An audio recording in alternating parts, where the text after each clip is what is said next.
പല സഹനങ്ങളും രക്ഷയിലേക്കുള്ള മാർഗമാണെന്നാണ് അച്ഛൻ ഇവിടെ പറയുന്നത്. തനിക്ക് ലഭ്യമാകാതിരുന്ന ജീവിത സൗകര്യങ്ങൾ തൻ്റെ കുഞ്ഞുങ്ങൾക്ക് നൽകാൻ വേണ്ടി വണ്ടിക്കാളയെപ്പോലെ പണിയെടുക്കുന്ന അമ്മ,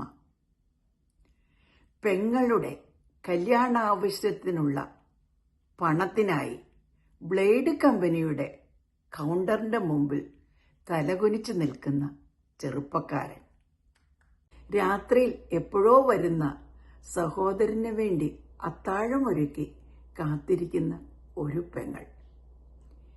ഇവരുടെ സഹനവും സ്നേഹവും ഒക്കെ ഇഴചേർന്നാണ് കിടക്കുക. ഇവരുടെയൊക്കെ സ്നേഹാനുഭവങ്ങൾ സഹനാനുഭവങ്ങളായി മാറുന്നു. സഹനങ്ങളാകട്ടെ മറ്റാർക്കോ വേണ്ടിയുള്ള മോചനദ്രവ്യമായി മാറുന്നു. ആ അർത്ഥത്തിൽ രക്ഷയിലേക്കുള്ള മാർഗമാണ് സഹനം. ഇതെടുത്തിരിക്കുന്നത് രമണീയം ഈ ജീവിതം എന്ന ബുക്കിൽ നിന്ന്.